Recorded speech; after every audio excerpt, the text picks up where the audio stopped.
Hello everyone! We are from the BE at 2B Group 1. I am Geraldine F. Ortega together with my co-reporter, Ms. Hannah Concepcion, Ariana Atilano, Alyssa Nicole Sebastian, Crisol Flores, Christine Liopan, Norlene Jean Rosinas, Asda Hendrik Chloe, and Abdel Tan Gatula.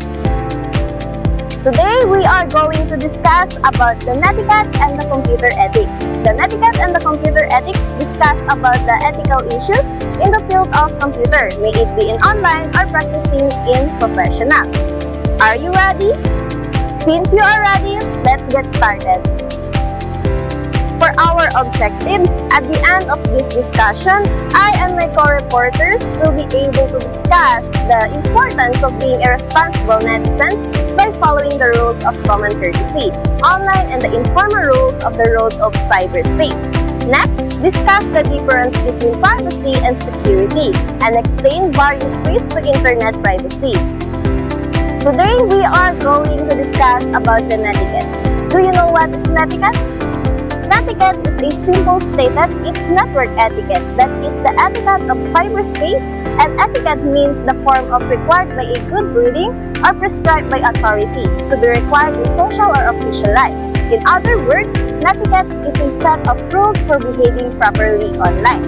Ang netiquette or ang network etiquette is concerned with the proper way to communicate in online environment. When we use a messenger, email, or Google Meet or other application to communicate in online, make sure to follow the rules of netiquette. Remember the golden rules. Even though we are interacting with a computer screen, we are communicating with a real person who will react to our message. Treat others with the same respect that we would like to receive, and avoid also a offensive language. To help us to convey meaning when creating a message, it is sometimes acceptable to include appropriate emotion symbols. Like for example, yung mga smiling face. However, for professional communication, this would be inappropriate. Sa mga professional communication in online, pwede tayong mag-include ng mga question mark, comma, period, or other symbols. So, hi everyone! My name is Ariana Atilano and I am the second reporter. So today, I am going to continue the topic about netiquette. So, first is avoid slang, acronyms, and text talk. Communicating effectively in college and business environments requires the use of correct terminology, spelling, and grammar that can easily be understood. For example, use your instead of your. So the next is avoid screaming in typed messages. Typing an entire message using all capital letters is known as screaming. It is distracting and generally thrown upon in professional environments. It is better to draw emphasis to select words or phrase by using italic or bold text. Using a different color text or background, color, or denoting emphasis using specific characters. So, for example, messenger, mag-chat ka. So, yung meaning dito yung avoid screaming in type messaging. So, mag-avoid tayo ng use ng capital letters kasi minsan, meron tayong nakakausap na parang masyado na siyang kabisado sa mga chats niya. So, kung i-check natin siya ng capital letters, so iisipin niya na galit tayo sa kanya.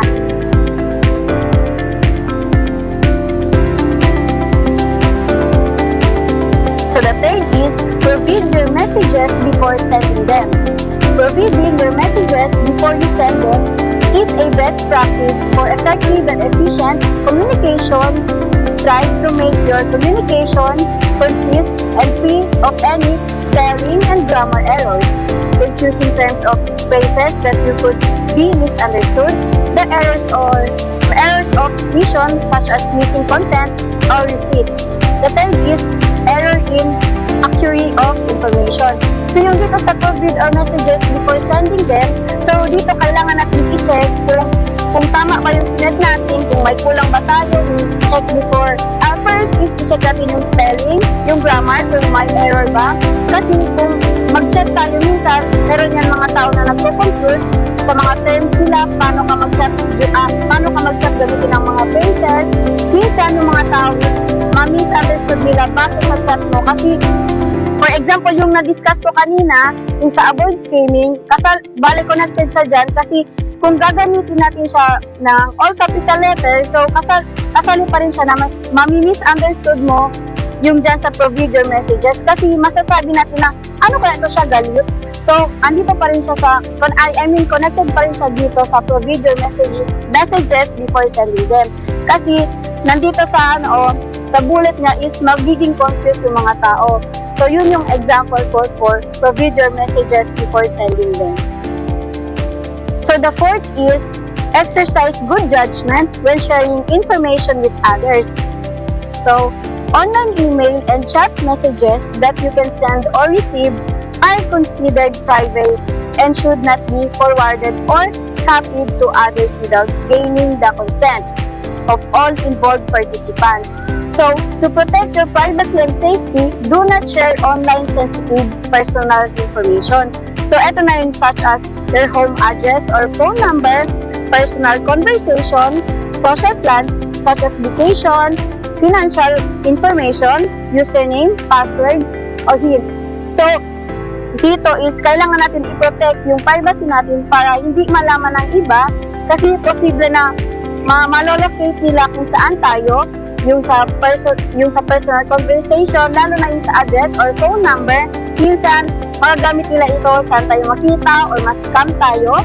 So, yung dito naman sa username or password, dito kasi pag masyado natin i-public yung sa password, so meron dito possibility na ma-hack yung account mo or mag-leak na kung ano na dapat sa personal mo lang, yung dapat na hindi malaman ng iba. So the last is respect diversity in viewpoints. So when presenting an opinion or criticism, it is helpful to use phrases that identify to those point of view you are referring. If the opinion is yours, you can begin with the phrase, in my experience, or in my opinion. If it is the viewpoint of someone else, make sure that identify that is message.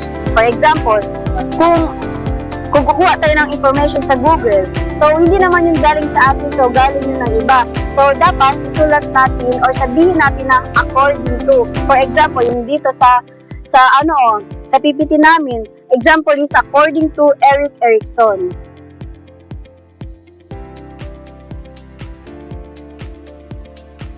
Good day everyone, I'm Hannah Concepcion, the third reporter of Group 1. And today, let's talk about the 10 Commandments of Computer Ethics. But before that, what is the 10 Commandments of Computer Ethics? So the 10 Commandments of Computer Ethics are guidelines or rules created to help people use computers and internet properly, responsibly, and respectfully. They teach users how to behave online, how to respect others, protect privacy, use technology fairly, and avoid harmful actions. So these commandments were developed by the Computer Ethics Institute to remind everyone that technology should be used for good purposes to help educate and connect people, not to harm or disrespect them. So the 10 Commandments of Computer Ethics help us understand the right and wrong ways of using computers and the internet. Now let's talk about the rule number 1. The rule number 1, remember the human. So when communicating electronically, whether through email, instant message, discussion post, text, or some other method, practice the golden rule. Do unto others as you would have others do unto you. So this means treat others online the same way you want to be treated. Like for example, before sending a rude comment on someone's post, think first, would you say that to them in person? If not, don't send it. Now, let's talk about the rule number 2. So the rule number 2, adhere to the same standards of behavior online that you follow in real life. While it can be argued that standards of behavior may be different in virtual world, so they certainly should not be lower. You should do your best to act within the laws and ethical manners of society whenever you inhabit cyberspace. So meaning, what's not good in real world is also not good in online. Be honest, respectful, and follow proper rules even when using the internet. Like for example, don't spread false information or rumors online just as you would in person. And another example of that is if you don't steal someone's things in real life, so don't steal someone's post or photo online without their permission. Now, rule number 3. Know where you are in cyberspace. Netiquette varies from domain to domain according to Shea 1994. Depending on where you are in the virtual world, the same written communication can be acceptable in one area, where it might be considered inappropriate in another. Meaning, different online places have different manners. Like for example, it's fine to use funny emojis when chatting with friends, but not an email to your teachers. Rule number 4. Respect other people's time and bandwidth. Electronic communication takes time to read, and time in which to respond. Most people today lead busy lives just like you do, and don't have time to read or respond to frivolous emails or discussion posts. So this means don't waste other people's time or internet data. Like for example, avoid sending long or unnecessary messages or large files that take a long time to load or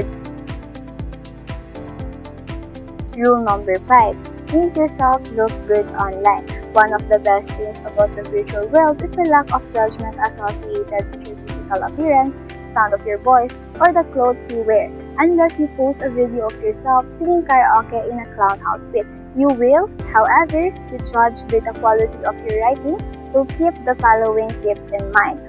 Always check your spelling and grammar errors. Know what you're talking about and state it clearly. Be pleasant and polite.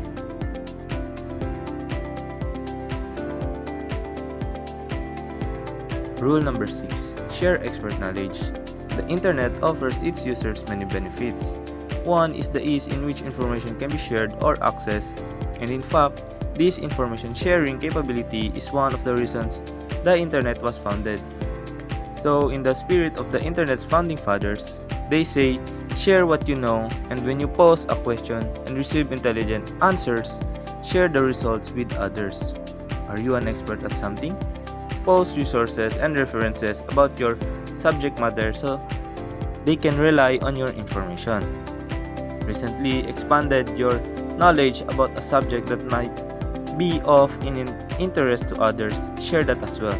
So rule number 6 encourages us to contribute to the online world by sharing our expertise and learning with others. By doing so, we can strengthen the internet community, promote education, and uphold the true purpose of web to connect and inform people.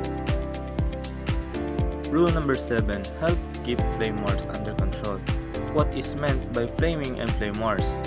Flaming is what do people when they express a strongly held opinion without holding back any emotion.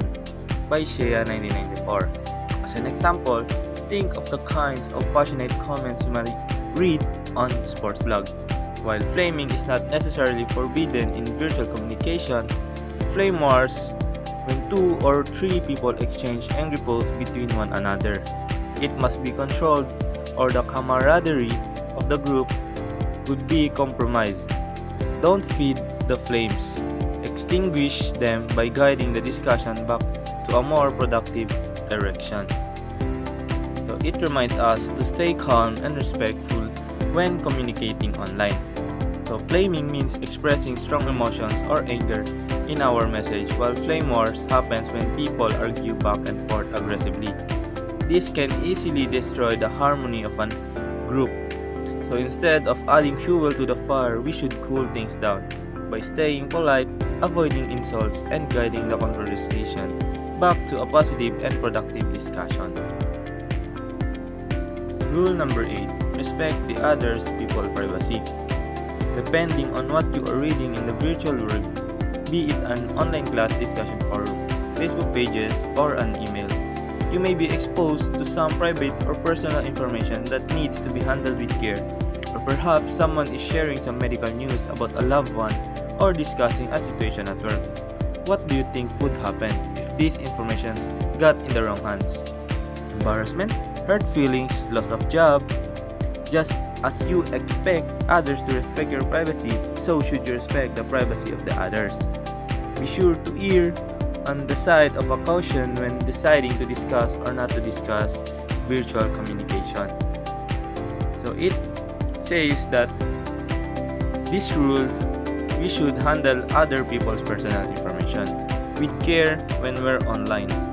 Sometimes we may read private details shared in groups, group chats, or social media, but we should never spread or discuss them without permission. Sharing information can cause embarrassment, hurt feelings, or even serious consequence. So, don't gossip about the others because it may seen by the other people online. If you gossip them through comments, through the pages or groups. So in short, just as what we want others to respect our privacy, we must also respect their privacy as well. Rule number 9. Don't abuse your power. Just like in the face-to-face situations, there are people in the cyberspace who have more power than others. They have more expertise in technology or they have years of experience in a particular skill or subject matter. Maybe it's you who possess all this knowledge and power. Just remember, knowing more than others do or having more power than others may have does not give you the right to take advantage of anyone. Think of the number 1 rule, which is the remember the human. So this rule reminds us that even in the online world, some people have more knowledge, skill, or authority than others. So an example of these could be the hackers because they are an expert in the use of technology. So, but having power of expertise doesn't give anyone the right to take advantage of others. So instead, we should use our knowledge to help and guide support people respectfully. In short, true power means using what you know responsibly and always remember that there's a real human being on the other side of the screen. And the last rule would be the rule number 10, be forgiving of other people's mistakes. So, not everyone has the same amount of experience working in the virtual world, and not everyone knows the rules of netiquette. At some point, you will see a stupid questions or easy questions and read an unnecessarily long response or encounter misspelled words. When this happens, practice kindness and forgiveness, as you would hope someone would do it if you had committed the same offense. If it's minor offense, you might want to let it slide, and if you feel compelled to respond to a mistake, do so in the private or email rather than a public forum. So the example of this are the older generations or our grandmothers or our grandfathers, because in their generation, technology is not advanced as it is now. So let us teach them so they can know the etiquettes in using technology or internet. And this rule reminds us to be patient and understanding when others make mistakes online. So not everyone is familiar with technology or netiquette, so we should respond with kindness instead of criticism. If the mistake is small, it's better to ignore it, and if you need to correct someone, do it privately and respectfully. And that is all for the 10 commandments of computer ethics. Good day, everyone. I am Elisa Nicole Bernardo Spasian, and I am the 5th reporter of Group 1. I'm going to discuss the lesson 2, which is the cyber crimes. So first is cyber. So cyber is the characteristic of the culture of computers, information, technology, and virtual reality. So when you say cyber using computer, phones, and internet to find information, communicate, and share ideas. For example is online shopping, social media such as FB, IG, and Messenger, and third is video call on Zoom and chatting with friends in WhatsApp. So second is cybercrime. So cybercrime is defined as a crime in which computer is the object of the crime, such as hacking, phishing, spamming, and child pornography. It is used as a tool to commit an offense. So when we say cybercrimes, means are illegal activities done using computers, phones, or internet to harm others. For example is hacking. Hacking is one of the offense in cybercrime, which is you are going to break into someone's account. So third is cyber criminals. So, cybercriminals may use computer or technology to access personal information, business trade secrets, or use the internet for exploitative or malicious purposes. So, when we say cybercriminals means people who commit crimes using computer, phones, or internet, such as hackers, bullies, and scammers. So the fourth is Republic Act number 10175, Cybercrime Prevention Act of 2012 is a law in the Philippines approved on September 12, 2012, which aims to address legal issues concerning online interaction and internet. So Republic Act number 10175 means a law here in the Philippines that tackles and punishes cybercrimes like child pornography, online libel, or spreading false information. So the fifth is Republic Act number 10173, Data Privacy Act of 2012 is an act protecting individuals' personal information. So Republic Act number 10173, Data Privacy Act of 2012 is a law here in the Philippines that protects personal information and ensures privacy online. Example is deleting personal information when deleting accounts. So now, I'm going to discuss to you the common forms of cybercrime. First is copyright. So copyright, the exclusive legal rights given to an originator or assigned to print, publish, perform, film, or record literacy, artistic, or musical materials and authorize others to do the same. So, common copyright in common forms, that means is a law that protects creative works, like example, books that authors writing, movies that scripts video. So second is copyright infringement. So copyright infringement is the violation, privacy, or theft of a copyright holder's exclusive rights through the unauthorized use of a copyrighted materials or work. So copyright infringement means using someone's creative work without permission. So example, you're downloading a movie without paying for it. So that action might get you in trouble, or you're going to face the consequences of it. So next is plagiarism. So plagiarism an act or instance of using or closely imitating the language and thoughts of another author without authorization. So plagiarism means copying someone's works or ideas without giving credit. For example, copying text from a website without citing the source. So now, I'm going to discuss the computer addiction. We have two, which is the offline and online. So I'm going first to discuss the offline. So offline generally used when speaking about excessive gaming behavior, which can be practiced both offline and online. So in offline means spending too much time on computers even when not necessary. So example, you're playing offline games on your computer for a long period.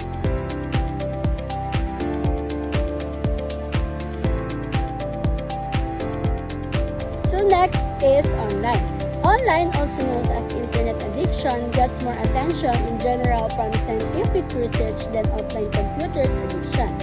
Mainly because most cases of computer addiction are related to the excessive use of the internet or virtual self, the persona you created about yourself. For example, you're using social media such as FB, IG, and then you're spending too much time on scrolling on social media.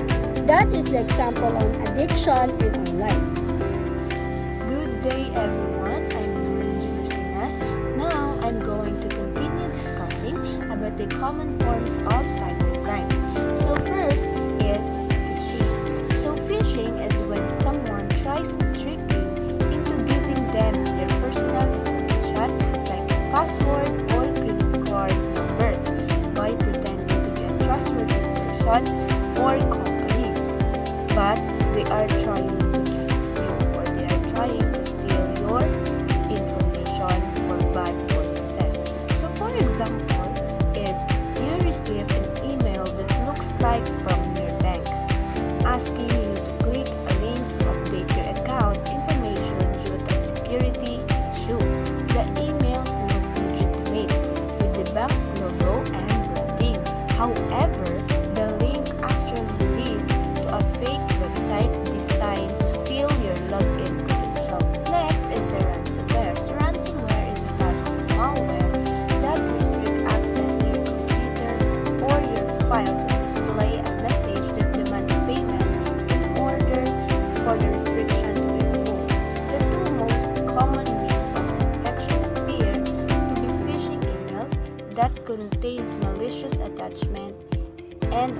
like pop-up advertisements. So there are two types of ransomware, which are the lock screen ransomware and the encryption ransomware.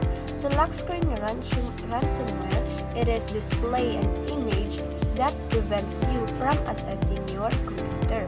So example for that is the WinLock. It display a fake warning messages locking the device, the demanding payment. So fake lang yung pinapakita nila ng message na ilalak yung device mo if hindi ka makabayad. So kung dapat hindi ka talaga magbayad ng ransom para hindi ka ma-scam. So the next is the encryption. The encryption, it is encrypt files in your system. It includes hard drive and sometimes or shared networks drive, USB drive, external hard drives, and even cloud storage drive, preventing you from opening them. So the encryption ransomware, it is more complex. So example for that is the Zigzag. It encrypts files and demands payment in Bitcoin, deleting files if the ransom is not paid within a set time frame. So mas malala yung encryption ransomware kasi pwede siyang mag-delete ng files mo if hindi mo mabayaran. So be aware. So next is spam. Refers to unwanted or unsolicited messages, emails, or comments, often sent in bulk that can be annoying, misleading, or even malicious. So if you receive a message that nagsasabi na mapadali yung pera, mas mabilis yung pera dito, yung mga ganun, yun yung example of spamming. So it can annoy you with unwanted junk mail, fish, or information by tricking your info, following links, or entering details with. Now we move to the spyware or adware. So these are both used by third parties to infiltrate your computer. So what it is? So it is a software that collects personal information about you without you knowing. So they can often come in the form of pre-downloaded and are installed automatically with or without your consent. So kung napapansin nyo, there are many apps na bigla na lang mag-download sa cellphone natin even though hindi naman natin i-download. So that is example of the spyware and adware. So doon parang nag-spy sila, pwede nilang makuha yung mga personal information mo just like your password and other numbers of your mga cards. So it can collect information about you without you knowing about it and give it to the third parties. So it can send your username, password, and surfing habit. So that is a spyware or hardware. Now we move to the Trojan horses. So it may not be a term you're familiar with, right? But there's a good change you or someone you know has been affected by one. A malicious program that is disguised as or embedded within legitimate software. So it can delete your files and use your computer to hack other computers without you knowing. And then log your keystroke such as credit card number you entered in online purchase, record username, password, and other personal information. Then Trojan often disguise themselves as legitimate software or files. It makes them difficult to detect. To protect yourself, use antivirus software because Trojan horses is a type of virus sa mga software. And caution when you downloading a file and regularly update your operating system and apps. So those are common forms of cybercrime. Good day everyone, I'm Christine Dilayapan. So today I will be discussing about the internet threats. In this lesson, we'll learn about the three common internet threats like hacking, malware, But first, let's talk about hacking. Hacking means when someone tries to gain unauthorized access to your computer or network. Hackers usually find weaknesses or bugs in your security settings and use them to steal your information. They can also install a Trojan horse, which allow them to secretly enter your computer and look for your personal data. In short, hacking is how cybercriminals break into your system. Next is we have malware. Malware stands for malicious software. It includes computer viruses, worms, Trojan horses, spyware, and adware. Malware can do many harmful things such as showing fake security warnings or scareware pop-ups, reformatting your hard drive and deleting your files, installing sensitive information like password, sending emails without your permission, and also taking full control of your computer. So once your device is infected with malware, your personal data and privacy are at serious risks. And lastly, we have farming. Farming is a kind of online fraud that tricks user into visiting fake websites. And also, it redirects you to a fake site even you type the correct URL. The fake websites looks very real, so you may be convinced to enter your personal data, like your username, password, or credit card number. Once you do, the attacker can use that information for malicious purposes. So to sum up, hacking, malware, and farming are serious internet threats that can steal our data, damage our device, or invade our privacy. So that's why we should always be careful online, never click unknown links, avoid downloading suspicious files, and always use updated security software. Good day everyone, my name is Abdul Kanigatula. I am the second to the last reporter of Group 1. I will going to tackle about the viruses, Wi-Fi eavesdropping, and worms. First is viruses. Most people have heard of computer viruses, but now not many know exactly what they do. Malicious computer programs that are open sent an email, attachment, or a download with the intent to victim, computer, as well computers and everyone. In your contact list, just visiting a site can automatic download of virus. What will they do? Send spam? First is send spam. Provide criminals and access computer contact list. Scan and find personal information like password on your computer. Hijack the WhatsApp browser. Disable security settings. Display unwanted ads. When programming this virus, attached is a cooled encrypted hard drive is also spread USB keys, an external hard drive, and any attach you create using the program send someone else could affect the viruses. How will you know if your computer is infected? Here's a few things to check for. It takes longer than usual for computer to start up. It restart your own does start up all. It takes a long time to launch program. Files and data have disappeared. Your system and program crash constantly, and homepage you set your own website is different. Note that is could be caused by malware that can be installed on your computer. Web pages are slow to load. Computer screen lock is started. Programs are running without your control. If you are suspect of problem, make sure your security software is a date of run. If you check infection, if nothing is found of it unsure what to do is seek technical help. The second is Wi-Fi eavesdropping. Wi-Fi eavesdropping is another method used by cyber criminals to capture personal information. Virtually listening information that's shared on over uncensored, not encrypted Wi-Fi network. What it can do?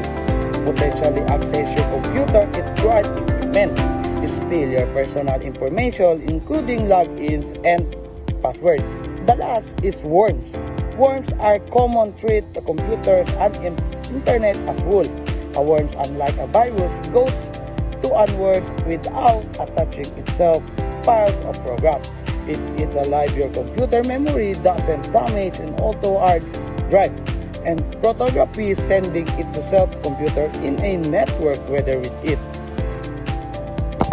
What they can to do is spread to everyone in your contact list, cause a tremendous amount of damage by shutting down parts of the internet, wreaking havoc on an internal network and costing companies an enormous amount of lost revenue. Good day everyone, my name is Rizalvi Flores. I am the last reporter of the group. Today I will be discussing about the criminal activities. So the first one is hacking. Unauthorized access or interference with computer system, servers or other information and communication system. Hacking happens when someone gains authorized access to a computer system, website, network. Hackers is often steal, delete, or hackers often steal, delete, or after the data. Example, a person breaks a school's online grading system to change the grades or remove students' records. The second one is computer-related forgery, fraud, or identity theft. So these crimes is involved using computer to deceive people, steal money, or pretend to be someone else. Identity theft happens when someone uses another person or personal information to commit fraud. Example, a scammer creates a fake online shop to collect people's credit card information, or uses another person's photo and name on the social media to trick another or sending money. Electronic theft. Electronic theft involves illegally downloading or copying or selling copyrighted digital materials like software, music, movies, or games without the creator permission. For example is a person downloads movies from illegal websites and sell them to others for profit. Sa bawat pagharap natin sa salamin, minsan hindi lang refleksyon ang bumabalik, pati ang mga masasakit na alaalang pilit nating kinakalimutan, ang mga multo ng ating nakaraan.